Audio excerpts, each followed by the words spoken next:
Listen carefully. If you're an intermediate English learner, you already know that we use will to talk about the future, like he will call you later. But here's the thing most people don't realize. There are actually 10 different ways to use will in English. And if you want to move from an intermediate to an advanced level, you need to know all 10. And not all of them are to talk about the future. But don't worry, these 10 uses are simple, super easy to learn, and if you can use all 10 confidently, then you will take one big step towards an advanced level of English. Are you ready? Okay, 2 very quick things about will before we start. Things you should know, but I will say it anyway. Number 1, after will, we always use the base verb, or the infinitive without to. For example, it's I will go, not I will to go. Or she will call you, not she will calling you. The second thing is contractions. So when we're speaking and often writing, we use the short form. So I'll go and not I will go. Or in the negative, I won't go instead of I will not go. Okay, it's just quicker, more natural, easier to say, and much more common than the long form. Okay, but you knew that, right? So let's have a look at the first way to use will in English. And stay until the end because I've got a test question for you that I want you to answer in the comments. All right, number 1, we use will to predict the future. Things like, I think it will rain tomorrow, or you'll love this movie. I don't know these things, but I'm making a prediction. This is what I believe will happen in the future. And we use will for that. Okay, by the way, if you don't know me, I'm Greg. I've helped thousands of students reach an advanced level of English fluency through my online courses and on this YouTube channel, where I publish a new video every Friday. So if you want to reach an advanced level of English, make sure you subscribe to this channel. And as with all my videos, you can now download your free worksheet to practice every use of will. This PDF has a full summary of this lesson and a cool story where you have to choose whether we need will or whether we use another tense depending on the context. It's quite a fun way to learn this and put this into practice after watching the video. So I think you'll really enjoy doing that. There's a link up there. You can also scan the QR code and I will put a link in the description and pinned comment for you. Just enter your name and email address and I will send it to you via email. And the best part is you will then automatically get all my future worksheets every Friday when I publish a new video. Okay, the second way we use will is when you decide something at the moment of speaking. Okay, so you're speaking and you make a decision and bam, you use will in that situation. For example, oof, I'm cold. I'll close that window. Or if I see you struggling with something, I say, hey, I'll help you with that. Okay, I'll close that window. I'll help you with that. These are not things that you have planned. No, you've just decided it right now while speaking. And in those situations, we use will. The third reason is to make a promise or a commitment. For example, sorry, I couldn't call you earlier. I'll call you tonight.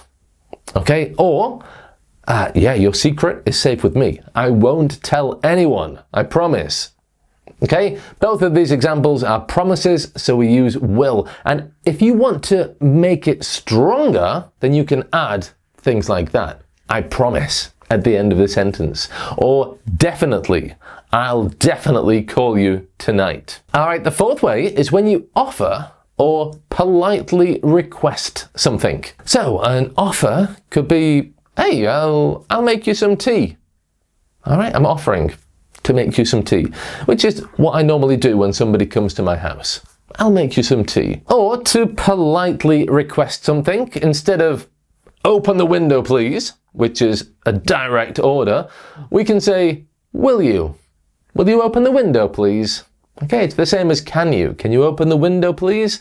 But it's just a polite way to request something. And it's common in everyday English. All right, number 5, will also shows what people are or aren't willing to do. Okay, if you are willing to do something, you are happy to do something. Maybe it doesn't make you happy, literally, but it's not a problem and you are available and you're okay to do that thing. Like normally if you finish work at 5 o'clock, maybe you are willing to stay a little bit longer, maybe until 5:30 to finish doing what you're doing. Or maybe you are not willing to do that and you will leave at 5 o'clock whether you have finished or not. Okay, so when we're using will to show what people are or aren't willing to do, it looks like this. She will help anyone. She's so kind.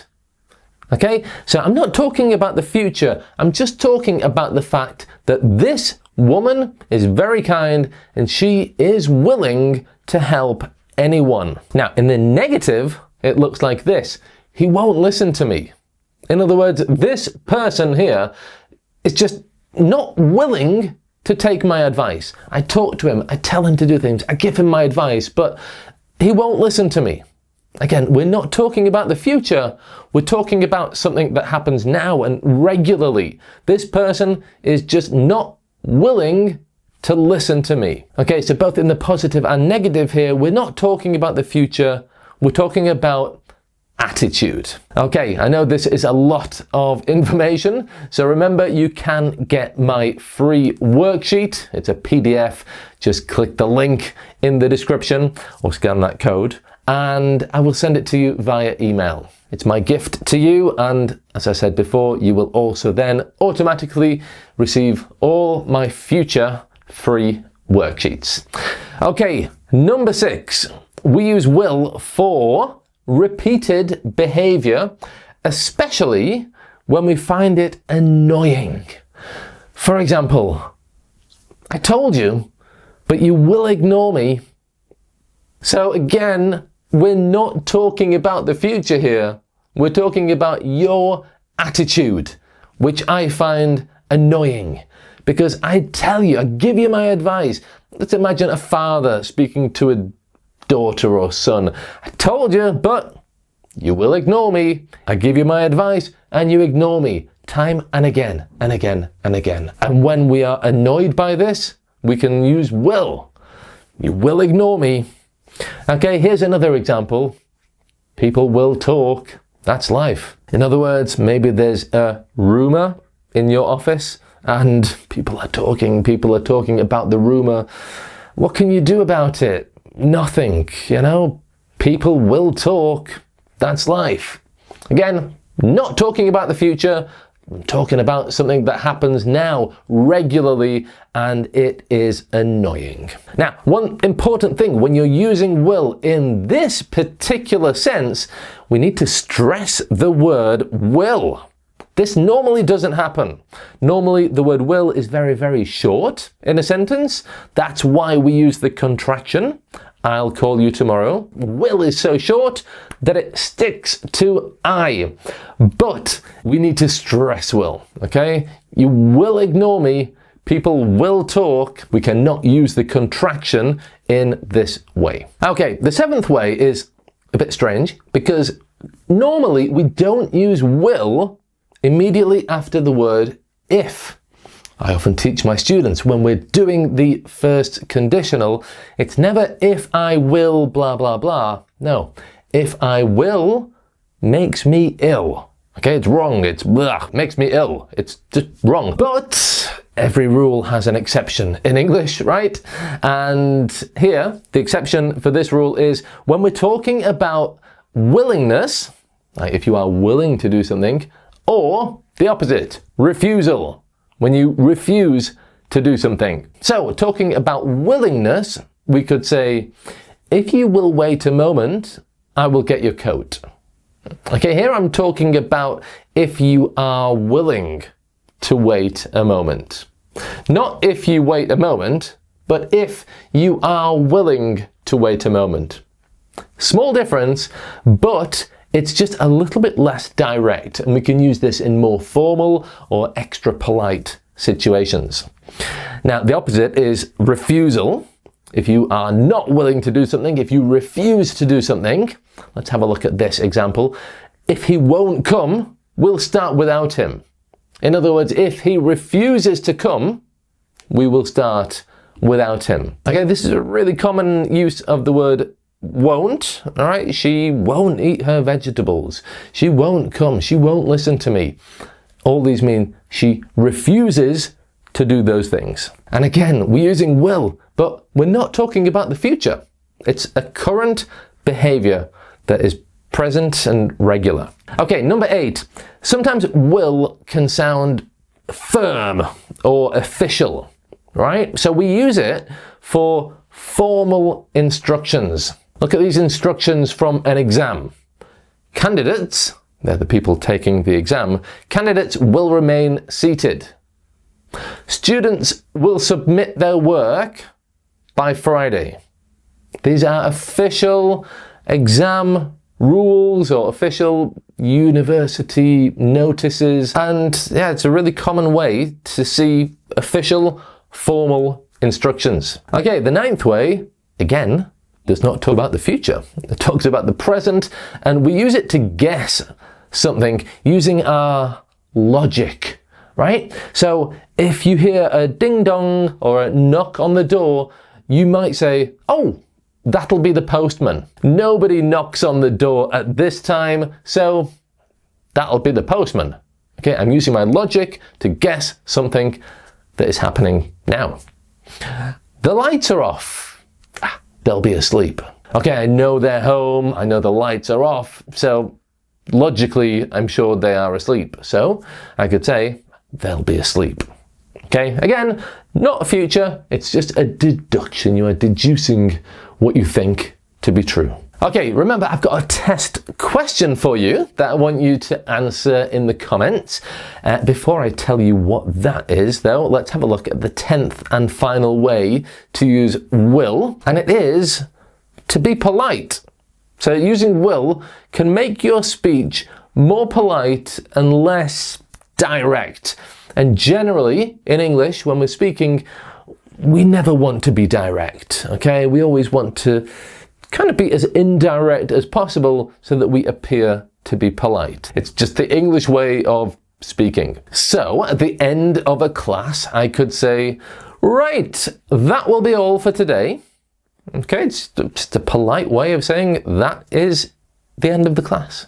Or, I'll look forward to your reply.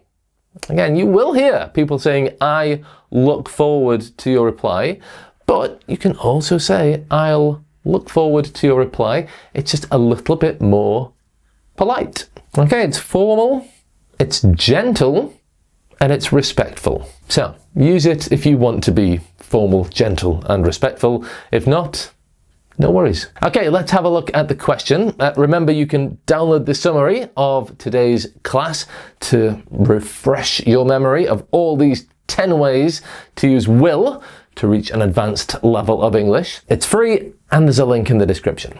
Okay, here's your question to answer in the comments. I want to hear your answers. So, choose the correct option, A or B. Here's the question. If you wait a moment, sir, I'll bring you the bill. A, will, or B, nothing. In other words, if you will wait a moment, sir, I'll bring you the bill, or if you wait a moment, sir, I'll bring you the bill. You can just write A or B in the comments. Okay, now you know all the 10 ways to use will. You just need to learn the 12 ways to use would in English, and I explain those very clearly in that video there. Okay, there's your worksheet. Thanks for watching, and bye for now.